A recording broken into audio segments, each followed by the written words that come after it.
हाय नमस्कार सगळ्यांना. कसे आहेत सगळे? मस्त मजेत का? आम्ही पण मस्त आणि मजेत आहोत. तर छान अशा ब्लॉगची सुरुवात आज संध्याकाळपासून करत आहोत. तर आमच्याकडे लाईट नव्हती आणि पूर्ण दिवस म्हणजे काल संध्याकाळपासून लाईट नव्हती 5 वाजेपासून. तर आज 5:30 वाजता लाईट आली. काल रात्रभर पण लाईट नव्हती, आज दिवसभर पण लाईट नव्हती. मोबाईलला चार्जिंग करायला प्रांजलच्या पप्पांच्या शॉपमध्ये गेले, मग तिथून चार्जिंग करून आणलं आणि आता 5:30ला लाईट पण आली आहे. तर म्हटलं चला आता थोडासा प्रांजलचा अभ्यास पण घेऊ. आमच्याकडे पाऊस खूप आहे आणि आज प्रांजलला सकाळी रेडी केलं पण तिचं काय स्कूल नव्हतं आणि मेसेज पण बघता आला नाही कारण की लाईटच नव्हती. तर आता तिचं चालू आहे अभ्यास. प्रांजलला बसवलं आहे अभ्यासाला कारण की लाईट नसल्यामुळे तिला पण काय म्हणजे घरात काही उरकतच नव्हतं कारण की पूर्ण अंधार आणि पाऊस पण खूप पाऊस चालू आहे. नदीला पाणी आलं आहे खूप, म्हणजे पाऊस झाला आहे आमच्या तिकडे. आणि पूर्ण पुण्यामध्ये रेड अलर्ट दिलं आहे. आज तर मुलांना सुट्टी होती, बहुतेक 4 दिवस सांगितलं आहे पाऊस. तर उद्या पण शक्यतो असं वाटतं की सुट्टीच असेल स्कूलला.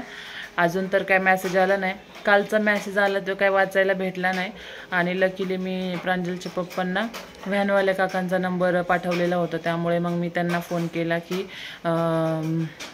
ग्रुपला काय माझा फोन स्विच ऑफ झाला त्यामुळे ग्रुप मेसेज काय दिसत नाही आहे. काय आहे आज स्कूल आहे का? पण खाली जाऊन मेसेज केला आणि तिला सगळं तयार केलं, टिफिन केलं आणि काहीच उपयोग नाही झाला. तिचं स्कूलला सुट्टीच होती. हां, तर मग तिला सुट्टी झाली.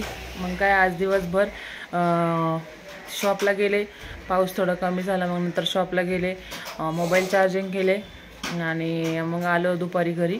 पावसात गेलो, पावसातच आलो आणि आता थोडासा पाऊस कमी झाला आहे पण तरी पण वाटतंच आहे पाऊस काय 2-4 दिवस सोडणार नाही. तुमच्याकडे कसा आहे पाऊस? तुम्हाला पण आहे का पाऊस? आम्हाला तर खूप सारा पाऊस आहे.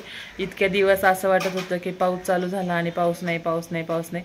आणि आता कालपासून तर लाईट गेली ना तर असं वाटतं आहे की पाऊस आपल्याकडंच आला आहे, स्पेशल पुण्यासाठीच. कारण नाही सगळीकडेच पाऊस चालू आहे, पुण्यातच नाही, बाहेर सगळीकडे पाऊस आहे. फक्त गावाकडे थोडासा कमी आहे पाऊस, पण ठीक आहे. ते नैसर्गिक आहे, ते काय कोणी कोणाला पाठवू पण शकत नाही आणि कोणी कोणाला देऊ पण शकत नाही. त्यामुळे येईल सगळ्यांपर्यंत पाऊस जातो आहे. आता चांगल्या प्रकारे पाऊस चालू झाला आहे आणि प्रांजलचा आता स्टडी पण चालू आहे. तर म्हटलं चला ब्लॉग बनवूया थोडंसं काहीतरी. तर प्रांजल करते अभ्यास, होमवर्क करते प्रांजल. होमवर्क. हाय प्रांजल, इकडं कर. हाय. केस बघते, क्लिप नाही लावलं. अभ्यास करते, होमवर्क करते. किती राहिलं अजून? 2 लाईन राहिले. ठीक आहे, पाटापाटा करा मग चला मग जेवण बनवूया आपण. चला आता प्रांजलचा अभ्यास घेते थोडा वेळ. प्रांजलचा आता अभ्यास झालेला आहे. म्हटलं चला काहीतरी चटपटीत बनवूया. तर आज बनवलं आहे गव्हाच्या पिठाच्या गुळ घालून कापण्या. बघा आपल्याला काय काय साहित्य लागतं. 1 वाटी गूळ घेतलेलं आहे बरं का, आणि 1 वाटीच पाणी पण घ्यायचं आहे आपल्याला. तर इथं 1 वाटी गूळ घेतला आहे, बारीक केला आहे गूळ, किसून पण घेतला तरी चालेल. तर 1 वाटीच पाणी घालायचं आहे. 1 वाटी पाणी घालायचं आणि थोडंसं आपण गूळ विरघळून घ्यायचं आहे पाण्यामध्ये. उकळून वगैरे काही घ्यायचं नाही, फक्त विरघळून घ्यायचं आहे.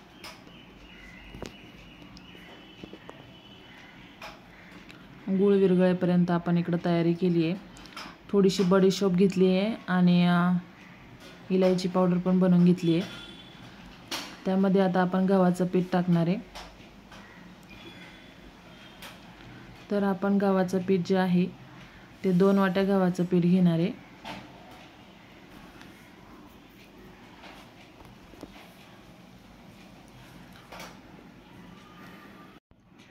दोन वाट्या गव्हाचं पीठ घेतलं आहे आपण. इथं बघा गुळाचं गुळवणी करून घेतलं आहे. एवढ्या पाण्यामध्ये आपल्याला जेवढं पीठ बसवेल तेवढं बसवायचं आहे. तर जास्त पण लागू शकतं, बघू किती लागतं आहे आपल्याला. आता परफेक्ट मेजरमेंट सांगते तुम्हाला. इथे ना मी 2 ते 3 चमचे तूप टाकून घेते. तूप घातल्यावरती कसं कापण्या ज्या आहेत त्या खुसखुशीत होतील आणि छान होतील. त्यासाठी तूप घाला किंवा तेल घाला, दोन्हीपैकी काही घातलं तरी चालेल. तर मस्तपैकी आता गुळवणी घालून आपल्याला हे पीठ मळून घ्यायचं आहे. आधी तूप जे आहे ते व्यवस्थित मिक्स करून घेते पिठामध्ये. त्यानंतर आपलं गुळाचं गुळवणी घालून जसं आपण पुऱ्यांना पीठ मळतो तसं घट्टसर पीठ मळून घ्यायचं आहे. घट्टसर पीठ मळून घ्यायचं व्यवस्थित. तर किती पाणी लागतं ते बघूया. 2 वाट्या पिठाला काही पाणी उरलंच आहे, त्यामुळे मी अजून 1 वाटी पीठ घेते आहे. कारण 2 वाट्याला परफेक्ट 2 वाट्याच पीठ लागतं असं नाही आहे.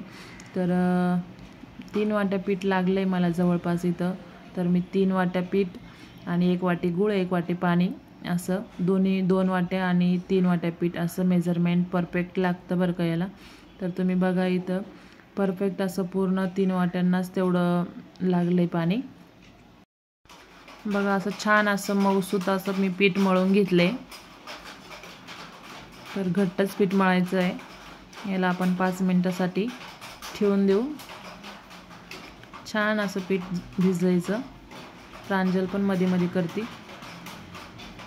पीठ 5 मिनटं भिजल्यानंतर आपण आहे ना, जसं पुऱ्याला आपण मोठ्या आकाराचा उंडा घेतो ना पिठाचा, तसा घ्यायचा आहे. जसं आपण करंजा करायला घेतो ना तसंच.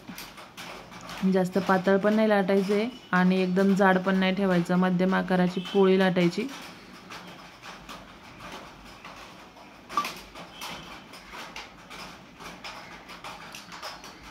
आणि ह्या कापण्या ज्या आहेत ते 10 ते 15 दिवस आरामशीर टिकतात बरं का. अजिबात खराब पण होत नाही. कुठं प्रवासाला पण आपण घेऊन जाऊ शकतो. खूप छान लागतात. आणि बाजरीच्या पिठाच्या पण चांगल्या लागतात. गव्हाच्या पिठामध्ये तुम्ही बाजरीचं पीठ मिक्स करून पण करू शकता. त्यानंतर मस्त लाटून घ्यायचं आणि वरतून खसखस टाकायची. दोन्ही साईडने खसखस टाकून घ्यायची. दिसायला पण छान दिसते आणि खायला पण छान लागतं.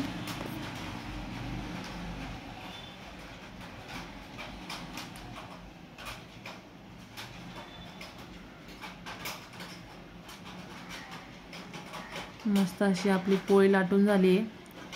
आता याला कट करून घेते. कापण्या ज्या आहेत त्या मोठ्या मोठ्याच असतात. जास्त नाजूक काय करायचे नाही.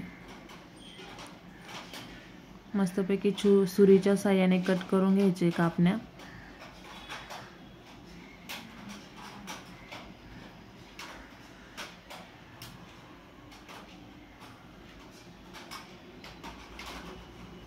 व्यवस्थित कट करून झालंय. आता कढईमध्ये मी तेल ठेवलंय तापायला. छान असं खसखस पण लावून घेतली दोन्ही साईडने. तर आता आपण तळून घेऊया. तळताना ना गॅसची फ्लेम एकदम कमी ठेवायची आहे, नाहीतर गूळ टाकलाय ना तर लवकर जळून जातील. त्यामुळे जास्त लालसर नाही करायचे आहे आपल्याला. मध्यम आचेवर तळून घ्यायचं.